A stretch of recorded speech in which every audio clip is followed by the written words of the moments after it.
உயிர்த்தெழுந்த ஆண்டவராகிய இயேசு கிறிஸ்துவின் நாமத்தினாலே உங்கள் அனைவருக்கும் அன்பின் வாழ்த்துக்களையும் ஸ்தோத்திரங்களையும் நாங்கள் தெரிவித்துக் கொள்கின்றோம். நாம் கண்களை மூடி ஆண்டவரை நோக்கி பார்ப்போம், ஜெபம் செய்வோம். எங்களை அளவு கடந்து நேசித்து வழிநடத்துகிற அன்புடைய சுவாமி, மனமகிழ்ச்சியான இந்த கால வேலைக்காக உள்ளத்தின் ஆழத்திலிருந்து ஸ்தோத்திரிக்கின்றோம். கடந்த நாட்களிலே நீர் எங்களை கனிமணியோடு பாதுகாத்து வந்தீர். தகப்பனே, உலகம் முழுவதும் பாதிக்கப்பட்டிருக்கின்ற இந்த சூழ்நிலையிலும் இயேசுவானவர் தாமே உம்மை நம்பியிருக்கிற பிள்ளைகளுக்கு ஒருபோதும் கைவிடாத ஆண்டவராக இருந்து நீர் எங்களை ஆசீர்வதித்திருக்கிறீர், பாதுகாத்திருக்கிறீர், பராமரித்திருக்கிறீர். அதற்காக உள்ளத்தினாலும் நம்ம ஸ்தோத்திரிக்கின்றோம். தகப்பனே, இந்த வாரத்துக்குரிய மன்னாமை புசிக்கும்படியாக உம்முடைய திருப்பறை பாடத்தை நாங்கள் வாசித்து தியானிக்கும் அந்த வசனத்தின்படி நாங்கள் நடந்து காட்டவும் உம்முடைய அருளை எங்கள் மத்தியிலே கொண்டிருந்துங்க. தகப்பனே, இதை கண்டு கொண்டிருக்கின்ற ஒவ்வொரு பிள்ளைகளுக்கும் தேவையான பரிபூர்ண ஆசீர்வாதங்களை அவர்கள் சுதந்திரித்துக் கொள்ளும்படியாக உம்முடைய ஆணி வாய்ந்த கரங்கள் தொட்டு ஆசீர்வதிப்பீராக. திருமறை பாடத்தை நாங்கள் கருத்தாய் வாசிக்கவும் தியானிக்கவும் அதிலிருந்து நாங்கள் கற்றுக்கொண்டதை நாங்கள் எங்களுடைய வாழ்நாளிலே வாழ்ந்து காட்டவும் நீர் எங்களை கரப்பிடித்து வழிநடத்தி தந்துள்ளுங்க. எங்களுடைய சுய பலத்தினால் அல்ல, உம்முடைய ஆவியினாலே என்னுடைய வாழ்வு முற்றிலும் உம்முடைய கரங்களில் ஒப்படைத்து வைக்கிறேன். தூய் ஆவியானவர் பொறுப்படுத்தி வழிநடத்தி தந்துள்ளுங்க. பாடுகின்ற பாடல்களையும் பாவரிக்க நேரத்தையும் தகப்பனே இது திருமண ஓலை வாசிக்கின்ற அந்த நேரத்தையும் ஆண்டவர் ஆசீர்வதித்து வழிநடத்தி தந்துள்ளுமாறு இறைமைந்த இயேசு கிறிஸ்துவின் வழியாய் ஜெபம் அன்பின் பரலோக தந்தையே, ஆமென்.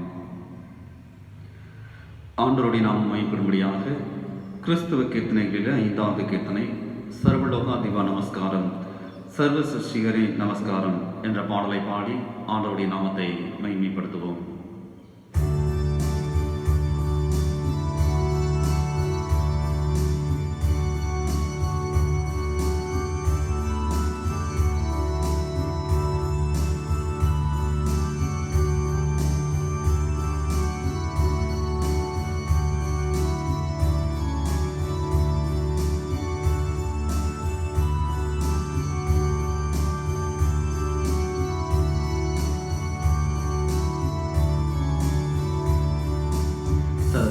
सर्वलोकाधिप नमस्कारं सर्व सिरुष्टिगणे नमस्कारं தரைகடல் உயிர்வான் சகலமும் படைத்த தயவர பிதாவே நமஸ்காரம்.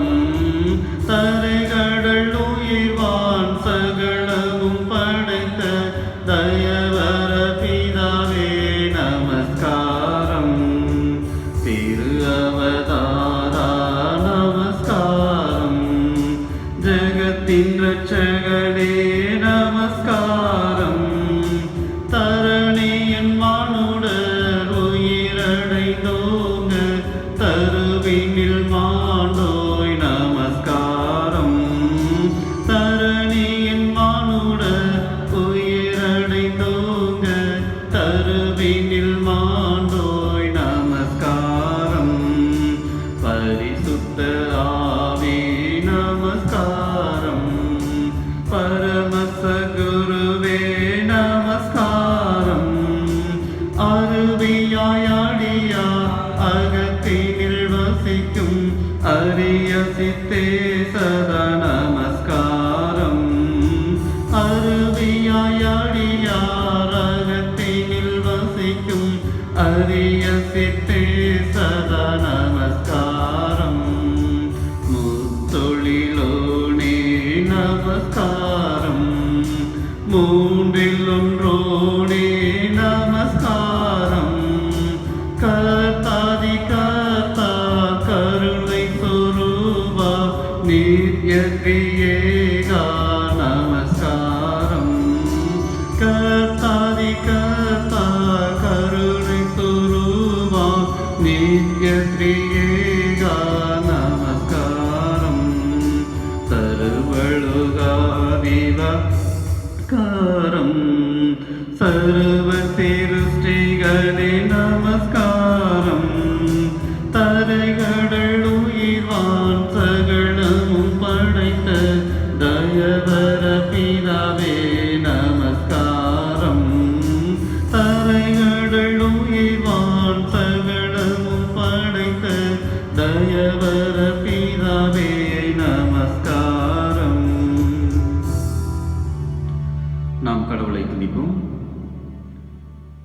நீதிமான்களே, கர்த்தருக்குள் களிகூருங்கள். துதி செய்வது செம்மையானவர்களுக்கு தகும். சுரமண்டலத்தினாலும் கர்த்தரை துதித்து 10 நரம்பு வீணையினாலும் அவரை கீர்த்தனம் பண்ணுங்கள். அவருக்கு புதுப்பாட்டை பாடுங்கள். ஆனந்த சத்தத்தோட வாத்தியங்களை நேர்த்தியாய் வாசியுங்கள். கர்த்தருடைய வார்த்தை உத்தமும், அவருடைய செய்கையெல்லாம் சத்தியமாய் இருக்கிறது. அவர் நீதியிலும் நியாயத்திலும் பிரியப்படுகிறார். பூமி கர்த்தருடைய காருண்யத்தால் நிறைந்திருக்கின்றது. கர்த்தருடைய வார்த்தையினால் வானங்களும், அவருடைய வாயின் சுவாசத்தினால் அவைகளின் சர்வ சேனையும் உண்டாக்கப்பட்டது. அவர் சமுத்திர ஜலங்களை குவிலாக சேர்த்து ஆழமான ஜலங்களை பொக்கிச வைப்பாக வைத்திருக்கிறார்.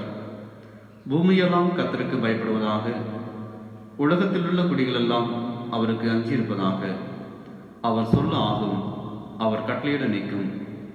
கர்த்தர் ஜாதிகளின் ஆலோசனைகளையெல்லாம் விருதுவாக்கி ஜனங்களுடைய நினைவுகளையெல்லாம் அவமாக்குகிறவர். கர்த்தருடைய ஆலோசனை நித்திய காலமாகவும், அவருடைய இருதயத்தின் நினைவுகள் தலைமுறை தலைமுறையாகவும் நிற்கும். கர்த்தரை தங்களுக்கு தெய்வமாக கொண்ட ஜாதியும், அவர் தமக்கு சுதந்திரமாக தெரிந்து கொண்ட ஜனமும் பாக்கியமுள்ளது. கர்த்தர் வானத்திலிருந்து நோக்கி பார்த்து எல்லா மனுபுத்திரரையும் காண்கின்றார். தாம் வாசமாயிருக்கிற ஸ்தானத்திலிருந்து பூமியின் குடிகள் எல்லோர் மேலும் கண்ணோக்கமாயிருக்கிறார். அவர்களுடைய இருதயங்களை எல்லாம் அவர் உருவாக்கி அவர்கள் செய்கைகளெல்லாம் கவனித்தும் இருக்கிறார். எந்த ராஜாவும் தன் சேனையின் மிகுதியால் ரட்சிக்கப்படான். சௌரியவானும் தன் பலத்தின் மிகுதியால் தப்பான். ரட்சிக்கிறதற்கு குதிரை விருதான், அது தன் மிகுந்த வீரியத்தால் தப்புவியாது.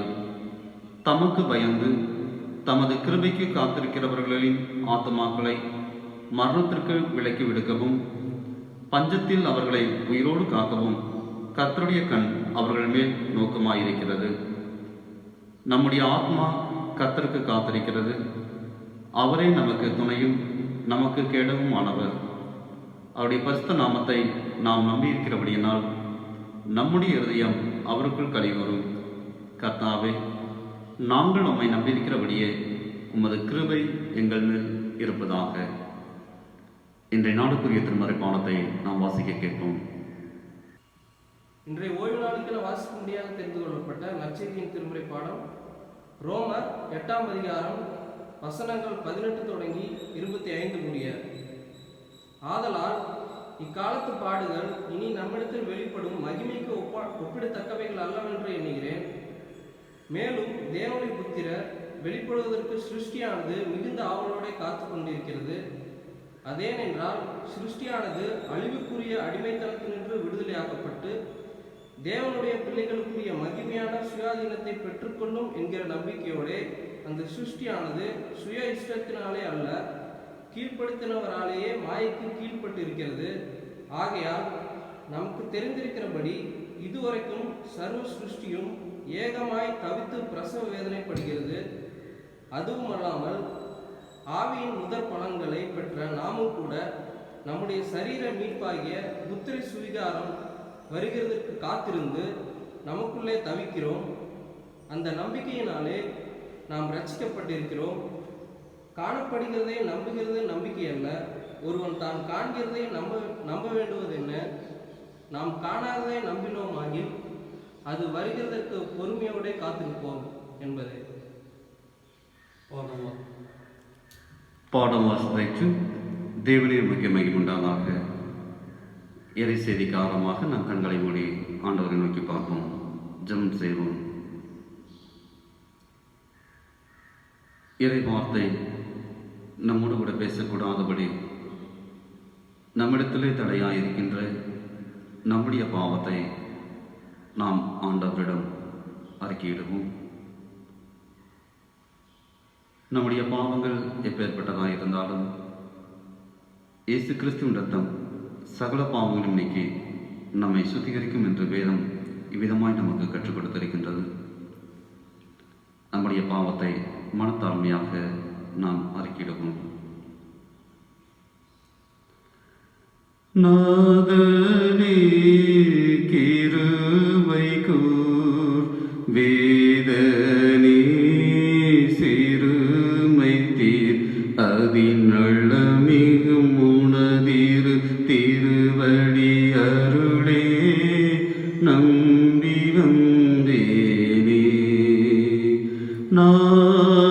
நம்பி வந்தேன் மேசையா, நான் நம்பி வந்தேனே.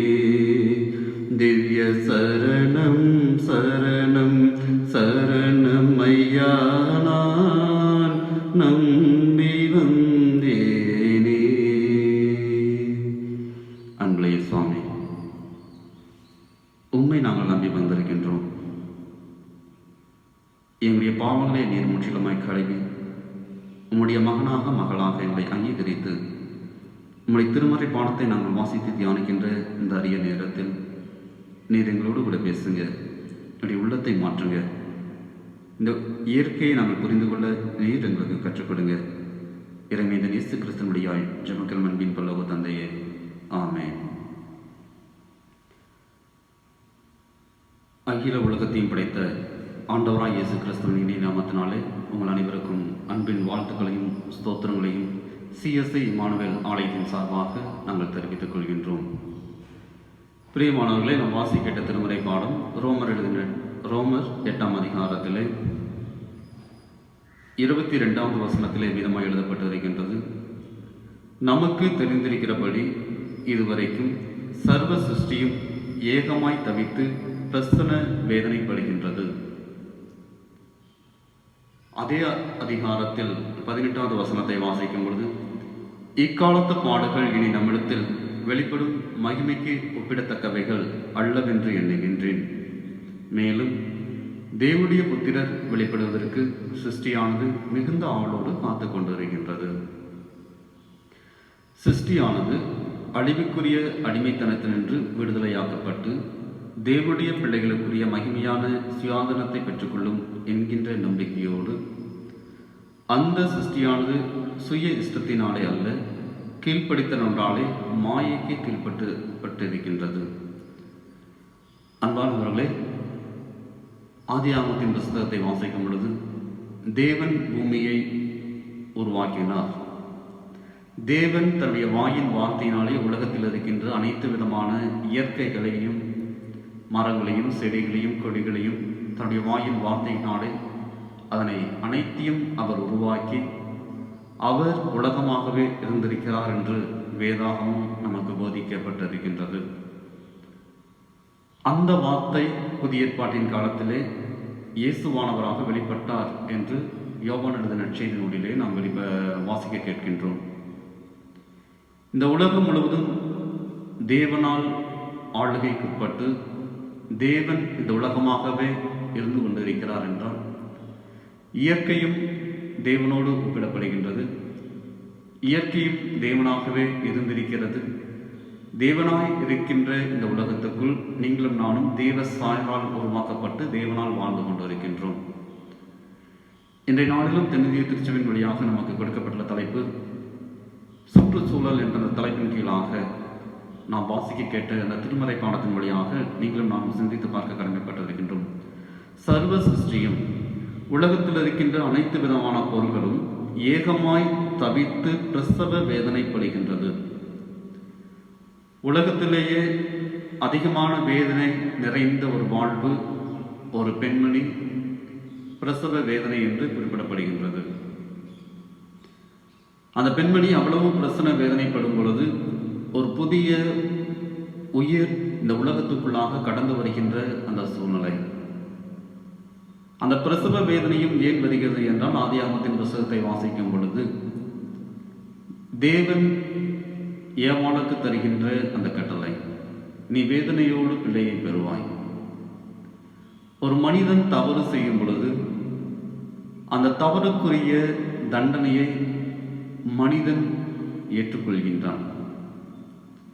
ஆனால் இந்த உலகத்திலே ஆண்டவர் படைத்த பொழுது இந்த உலகத்திலே மனிதர்கள் படுகின்ற இந்த வேதனையை தேவகுமாரன் அந்த வேதனையை அனுபவித்தராக உங்களையும் என்னையும் மீட்டெடுக்கின்ற பணியை அவர் பெற்றிருக்கின்றார். இந்த உலகம் இன்றைய நாட்களிலே வைரஸ் நிமித்தமாக பாதிக்கப்பட்டிருக்கின்றது.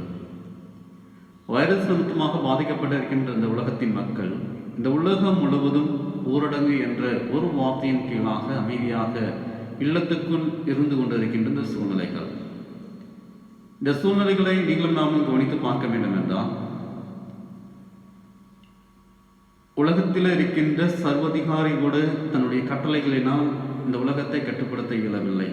ஆனால் ஒரு கிருமியின் நிமித்தமாக உலகம் முழுவதும் ஒரு கட்டுக்கோப்புக்குள்ளாக, உலகம் முழுவதும் தன்னை சரி செய்து கொள்வதற்காக, உலகம் முழுவதும் தன்னை தூய்மைப்படுத்திக் கொள்வதற்காக எத்தனையோ சூழ்நிலைகளிலே இந்தியாவிலே குறிப்பிடப்படுகின்ற கங்கை நதி, எத்தனையோ மனிதர்கள் திட்டமிட்டு எத்தனையோ கோடிகளை செலவழித்து அந்த நதியை, புனித நதியை தூய்மைப்படுத்த வேண்டும் என்று முயற்சித்த மனிதர்கள் அநேகம் பேர் உண்டு. நம்மால் முடியாத அநேக நிகழ்வுகள் திட்டமிட்டாலும் சரி செய்தாலும் அந்த காரியத்தை சரி செய்ய முடியவில்லை. ஆனால் இந்த ஊரடங்கு நிமித்தமாக அந்த நதி தூய்மையாக்கப்பட்டு இருக்கிறது என்று அதே மனிதர்கள் சான்றிதழை தந்திருக்கின்றார்கள். இதை நோக்கி பார்க்கும் பொழுது புனிதம் என்று சொல்லப்படுகின்ற அந்த தண்ணீரை தூய்மைப்படுத்துவதற்கு மனிதன் எவ்வளவோ முயற்சிகளை மேற்கொண்டு எத்தனையோ விதமான கோடிகளை செலவழித்து முடியவில்லை. ஆனால் இன்றைய நாட்களிலே அது தூய்மையாக்கப்பட்டிருக்கின்ற சூழ்நிலைக்கு தள்ளப்பட்டிருக்கின்றது. அதற்கு காரணம் என்னவென்று சிந்தித்து பார்க்கும் பொழுது, அனைவரும் இல்லத்தில் அமைதியாக இருக்கின்ற சூழ்நிலை. இந்த உலகம் தூய்மையாக்கப்பட வேண்டும் என்றால், அப்போஸ்தலர் நடவடிக்கைகள் வாசிக்கப்படும் பொழுது, கர்த்தராகிய இயேசு கிறிஸ்துவை விசுவாசி, அப்பொழுது நீயும் உன் வீட்டாரும் ரட்சிக்கப்படுவீர்கள் என்று வேதாகமம் போதிக்கப்பட்டு வருகின்றது. பவுலடிகளார் மிக அழகாக சொல்லுகின்றார். ஒரு தனிப்பட்ட மனிதன் விசுவாசத்து நிமித்தமாக ஒரு இல்லம் ரட்சிக்கப்படுகின்றது. ஒரு தனிப்பட்ட மனிதன் மனம் திரும்பினால் அந்த இல்லம் மனம் திரும்புவதற்கு ஏதுவாய் ஒரு காரியம் ஏற்றுக்கொள்ளப்படுகின்றது. அப்ப தனி மனித ஒழுக்கம் என்பது, தனி மனித வாழ்வு என்பது ஆண்டவருக்கு மிக முக்கியமாய் காணப்படுகின்றது. வேத வசனத்திலே இயேசுவானவர் வீதமாய் கூறுகின்றார், மனிதன் உலகம் முழுவதும் ஆதாயப்படுத்திக் கொண்டால் தன் ஜீவனை நஷ்டப்படுத்தினால் அவனுக்கு லாபம் என்ன? அவன் இயேசுவுக்குள் வாழ்ந்தது, இயேசுவை அறிந்து கொண்டு இயேசு கிறிஸ்துவை உலகம் முழுவதும் அறிவித்து இயேசு கிறிஸ்துவுக்காக அநேக ஆத்மாக்களை அறுவடை செய்தாலும் தன்னுடைய ஆன்மா மிக சரியா இல்லை என்றால் அவனுடைய ஆன்மா இழப்பை அடைகிறது. இவ்விதமாக இந்த திருமறை பாடத்தின் வழியாக பார்க்கும் பொழுது, இந்த உலகம் தூய்மையாக்கப்படுவதற்கு ஒவ்வொரு மனிதனும் திருந்தப்பட வேண்டும். ஒவ்வொரு மனிதனும் தன்னைத்தான் உணர வேண்டும்.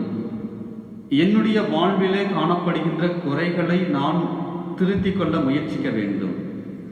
அந்த குறைகளை நான் திருத்திக் கொள்ள முயற்சிக்க வேண்டும் என்றால், இயற்கை நம்மை கட்டுப்படுத்துகின்ற சூழ்நிலை, இயற்கை நம்மை கட்டுப்படுத்துகின்ற சூழ்நிலை எவ்விதமாய் கட்டுப்படுத்தப்படுகிறது என்றால், இயற்கையாகவே இந்த உலகத்திலே தேவன் உருவாகி இருக்கின்றார். ஆதியாகமத்தின் புஸ்தகம் 1ஆம் அதிகாரத்தை வாசிக்கும் பொழுது, இயற்கை முழுவதும் தேவனுடைய வார்த்தையினாலே உருவாக்கப்பட்டது. தேவன் இந்த உலகத்தை உருவாக்கினார் என்றால், தன்னுடைய வாயின் வார்த்தைகளினாலே உலகத்தை உருவாக்கின தேவன், அதே வாயின் வார்த்தையாகிய இயேசுவானவர் இந்த உலகத்திலே அவதரித்து பாவத்தை மீட்டெடுத்திருக்கிறார் என்றால், உங்களையும் என்னையும் அழிவினின்று இந்த உலகத்திலே மீட்டெடுக்கும்படியாக சொந்த குமாரனாகிய இயேசுவானவர் இந்த உலகத்திலே வந்து சிலுவையை ஏற்றுக்கொண்டு நம்மை மீட்டெடுத்திருக்கின்றார். வெளியேறப்பட்ட இரத்தத்தினாலே மீட்டெடுத்திருக்கின்றார். அந்த மீட்டெடுத்திருக்கிற நீங்களும் நானும் நம்முடைய சரீர மீட்பாகிய புத்திர சுவிகாரம் நமக்குள்ளே வருகிறதற்கு காத்திருந்து நமக்குள்ளே தவித்துக் கொண்டிருக்கின்றோம். அப்ப நமக்கு நம்பிக்கை என்னவென்றால், இயேசுவானவர் இந்த உலகத்தை மீட்டெடுக்கிறார் என்றால் இந்த உலகத்தை மீட்டெடுக்க வேண்டும். உலகத்திலே இருக்கின்ற பிள்ளைகளை மீட்டெடுக்கும்படியாக இயேசுவானவர் இந்த உலகத்திலே வந்து உலகத்தை மீட்டெடுத்திருக்கின்றார். இந்த உலகத்தை மீட்டெடுப்பதற்கு நீங்களும் நானும் மீட்டெடுக்கப்பட்டவர்களாக ஆண்டுடைய சுய சித்தத்தை நீங்களும் நானும் வெளிப்படுத்த வேண்டும் என்றால், கிறிஸ்துவை போல நீங்களும் நானும் வாழ வேண்டும் என்றால், இந்த இயற்கையின் மீது நம்முடைய அதிகாரத்தை நீங்களும் நானும் கட்டுப்படுத்த வேண்டும். ஆண்டவர் தந்திருக்கின்ற இயற்கையை மனிதன் தன்னுடைய சர்வ அதிகாரத்தினாலே முழுவதும் தன்மையப்படுத்தி தன்னுடைய ஆட்சிக்கு உட்படுத்தப்பட்டு இந்த உலகத்தை ஆட்சி செய்ய அவன் முயற்சித்து உலகத்தை அவன் தன்னுடைய கரங்களினால் அவன் அடக்கி பார்க்கின்ற வேளையிலே உலகம் முழுவதும் மாசூறுகின்றது. வெப்பமயமாகுதல், நுண்ணுயிர்களால் உலக உயிரினங்களை அழித்தல், இன்னும் எத்தனையோ விதமான சூழ்நிலைகள். இந்த சூழ்நிலையெல்லாம் ஒருமுகப்படுத்த வேண்டும் என்றால், இந்த சூழ்நிலைகளையெல்லாம் சரி செய்ய வேண்டும் என்றால், உலகத்திலே வாழ்கின்ற அனைத்து விதமான மனிதர்களும் ஓரிடத்தில் இருக்க வேண்டும். அவன் தனிப்பட்ட முறையில் தன்னுடைய தவறுகளை சிந்தித்து அவன் தன்னை திருத்திக் கொள்ள வேண்டும். அவன் தன்னை திருத்திக் கொள்வதற்காக தான் இந்த ஊரடங்கு நம்முடைய வாழ்க்கையிலே ஆண்டவர் அனுமதித்ததாக நீங்கள் நானும் கருத வேண்டும். நான் செய்திருக்கின்ற தவறு என்ன? ஒரு சின்ன எடுத்துக்காட்டாக உங்கள் மத்தியில் நான் விளக்க விரும்புகின்றேன். நம்முடைய மூதாதையர்கள் வாழ்ந்த பொழுது அவர்கள் நடைப்பயணமாக, சைக்கிள் பயணமாக, மேலும் உடற்பயிற்சிகளை தன்னுடைய இல்லத்திலே உணவு செய்கின்ற அந்த வேலையிலேயே எத்தனை விதமான பொருட்களை பயன்படுத்தினார்கள். ஆனால் இன்றைய நாள் முழுவதும் இயந்திரமயமாக்கப்பட்ட சூழ்நிலை. நாம் ஒரு இடத்திலிருந்து ஒரு இடப்பெயர்ச்சி செய்வதற்கு நாம் வாகனங்களை பயன்படுத்தி கொண்டிருக்கின்றோம், எரிசக்தி வாகனங்கள். அதன் வழியாக அநேக காற்று மாசடைகின்றது. அவர்கள் நடைப்பயிற்சி மேற்கொண்டார்கள், சரீரம் நன்றாக இருந்தது. சைக்கிளை ஓட்டி சென்றார்கள், மிக அழகாக உடற்பயிற்சியாக இருந்தது. இன்றைய நாட்களிலே மனிதன் உடற்பயிற்சி செய்ய மறுத்து விடுகின்றான். அன்றைய நாட்களிலே மாவுகளை கைகளால் அரைத்தார்கள். அன்றைய நாட்களிலே அனைத்து விதமான செயல்பாடுகளும் இருந்தது. அன்றைய நாட்களிலே கிணற்றிலே தண்ணீரை இறைத்தார்கள். அந்த கிணற்றிலே அவர்கள் தண்ணீரை இறைக்கும் பொழுது தண்ணீர் மேலே வந்தது, தண்ணீர் மேலோட்டமாக இருந்தது. இன்றைய நாட்களிலே கிணறு நம்முடைய இல்லங்களுக்கு மேலாக தண்ணீர் தொட்டிகளாக அமைக்கப்பட்டிருக்கின்றது. எல்லா சூழ்நிலைகளிலும் உலகத்தை பயன்படுத்த ஆண்டவர் மனிதனை உருவாக்கினார். ஆனால் உலகத்தை பயன்படுத்தின மனிதன் உலகத்தை அதிகாரத்துக்குள்ளாக ஆளுகை செய்ய முயற்சித்தான். அந்த அதிகாரம் நாளடைவிலே உலகம் மாசடைந்தது. மாசடைந்த அந்த உலகத்திற்கு ஏறத்தாழ 2000 ஆண்டுகளுக்கு முன்பாக பவுல் விதமாய் எழுதியிருக்கின்றார். சர்வ சிருஷ்டியும் ஏகமாய் தவித்து பிரசவ வேதனைப்படுகிறதாக. இந்த உலகம் அழிவுக்குள்ளாக நடத்தப்பட்டிருக்கின்றது. எதிர்காலத்தில் வருகின்ற சமுதாயத்திற்கு இந்த உலகத்தை நம்மால் காட்ட இயலவில்லை. இந்த உலகத்தை மீண்டும் நம்முடைய பிள்ளைகளுடைய கரத்திலே தூய்மைப்படுத்தின உலகமாய் நீங்களும் நானும் தர வேண்டும் என்றால், அரசாங்கம் நமக்கு தந்திருக்கின்ற இந்த ஊரடங்கை நீங்களும் நானும் தனிப்பட்ட மனிதனுடைய வாழ்விலே காணப்படுகின்ற தனி மனித ஒழுக்கமாக அதை நீங்களும் நானும் கடைபிடித்து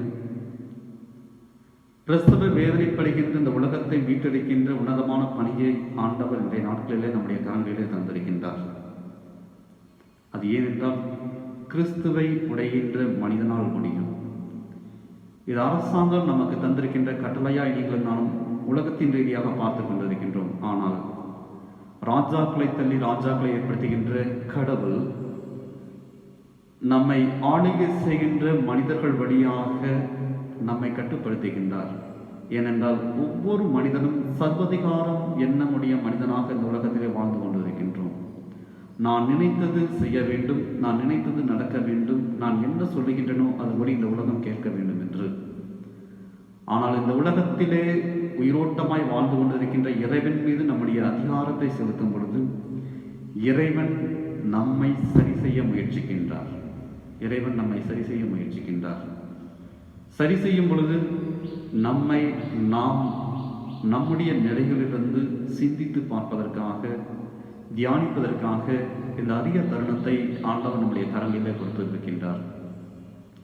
ஒரு தனி மனிதன் தன்னுடைய வாழ்வை திருந்திவிட்டால் உலகம் மிக அழகாக பரிசுத்தமாக்கப்படுகின்றது. மாசுபடுகின்ற இந்த உலகம், மாசடைந்த இந்த உலகம் மாசிலிருந்து முற்றிலுமாய் மீட்படைகின்றது. அதற்கு இந்தியாவிலே காணப்படுகின்ற அந்த நதிநிலைகள், இன்றைய நாட்களிலே செய்தித்தாள்களில் வருகின்ற அநேக சூழ்நிலைகள், மனிதன் இயற்கையை ஆட்சி செய்வதை விட இயற்கை மனிதனை கட்டுப்படுத்துகின்ற இந்த உன்னதமான அந்த சூழ்நிலைக்கு நம்முடைய பழைய வாழ்வுகளுக்கு நீங்களும் நானும் கடந்து வருவோம். கடந்து வரும் பொழுது நம்முடைய சுய சித்தத்தின்படி அல்ல, இயேசுவானவர் தருகின்ற அந்த வேதாகமத்தின் வழியாக நம்மை நாம் நம்முடைய வாழ்வு நிலைகளை மாற்ற முயற்சி செய்வோம். இயற்கையோடு வாழ நீங்களும் நானும் கற்றுக்கொள்வோம். இயற்கைக்கு அப்பாற்பட்டிருக்கின்ற செயற்கையான சூழ்நிலைகளை நம்மை விட்டு அகற்ற நீங்களும் நானும் முயற்சிப்போம். இயற்கையோடு வாழு என்றால் இயற்கையாகிய இறைவனோடு நீங்களும் நானும் வாழும் பொழுதுதான் தேவன் எவ்விதமாக வார்த்தையினாலே இந்த உலகத்தை உருவாக்கி நம்மை அதிலே பண்படுத்தவும் பாதுகாக்கவும் நம்மையும் படைத்திருக்கின்றார். ஆனால் நம் அனைவரும் அதை பண்படுத்துகின்ற சூழ்நிலையிலே, பாதுகாக்கின்ற சூழ்நிலையிலே இன்றைய நாட்களிலே நீங்களும் நானும் வாழ்ந்து கொண்டிருக்கின்றோம்.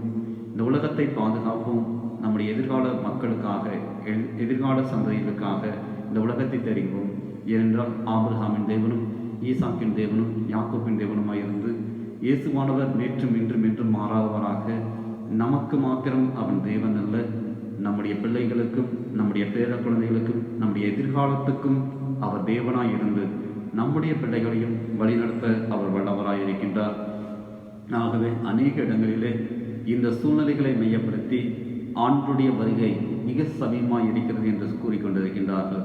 ஆனால் வேதாகமத்தின் வழியாக பார்க்கும் பொழுது வேதாகமம் மிக தெளிவாய் எழுதியிருக்கின்றது. இயேசுவானவர் மிக தெளிவாய் சொல்லியிருக்கின்றார், இந்த உலகத்தின் கடைசி முடிவு வரையந்தமும் நான் உங்களோடு உலகிக்கிறேன் என்று. ஆனாலும் அந்த உலகத்தின் முடிவு கடைசி பிதாவை தவிர ஒருவரும் அறியவில்லை என்று தேவன் சொல்லியிருக்கின்றார், இயேசுவானவர் கூறியிருக்கின்றார். ஆகவே வேத வசனங்களை நாம் ஒப்பிட்டு கடைசி கால சூழ்நிலைகளிலே வாழ்ந்து கொண்டிருக்கிறோம் என்று நீங்களும் நானும் தியானிக்கும்படியாக அழைக்கப்பட்டிருக்கின்றோம். அழைக்கப்பட்டிருக்கிற நீங்களும் நானும் ஆண்டோடைய வரிக்காக காத்து கொண்டிருக்கின்றோம். தேவனுடைய புத்திரர் வெளிப்படுவதற்கு சிருஷ்டியானது மிகுந்த ஆவலோடு காத்து கொண்டிருக்கிறது. ஆனால் அந்த காத்து கொண்டிருக்கிற நீங்களும் நானும் அடிமைத்தன வாழ்விலே அல்ல, சுயாதீனம் உள்ள மனிதனாக இயேசுவானவருடைய புத்திர சுவிகாரம் பெற்ற மகனாக மகளாக நல்ல மனவாட்டிகளாக இயேசுவை எதிர்நோக்கி கொண்டிருக்கின்ற பிள்ளைகளாய் நீங்களும் நானும் வாழ கற்றுக்கொள்வோம். வாழும்படியாக ஆண்டவர் நம் கருவறிந்து பாதுகாத்திருப்பாராக.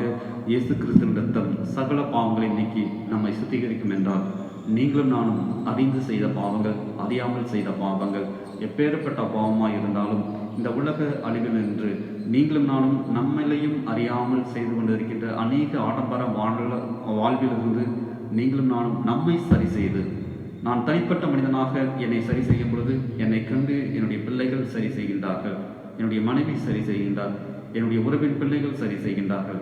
இப்படி ஒவ்வொருவரும் தன்னை சரி செய்து கொள்ளும் பொழுது பவுலடிகளார் சொல்வது போல, நீ கர்த்தராகிய இயேசு கிறிஸ்துவை விசுவாசி, அப்பொழுது நீயும் உன் வீட்டாரும் ரட்சிக்கப்படுவார்கள் என்பது போல நான் இயேசுவை விசுவாசிக்கும்படியாக அழைக்கப்பட்டிருக்கின்றேன்.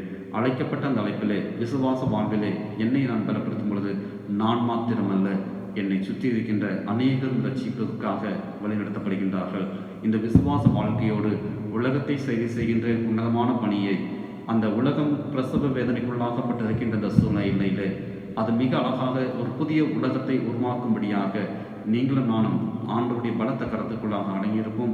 புதிய உலகத்தை, புதிய சமுதாயத்தை, புதிய நம்முடைய தலைமுறை காணும்படியாக நம்முடைய வாழ்நிலைகளை மாற்றி இந்த உலகத்தை எதிர்கால சந்ததிகளுக்கு நீங்களும் நானும் ஒப்புக் கொடுக்க ஆயத்தமுள்ளவர்களாக கிறிஸ்துவின் துணையோடு நடந்து வர ஆண்டவர் உங்களையும் என்னையும் பாதுகாத்து வழிநடத்தி தந்தல்வாராக.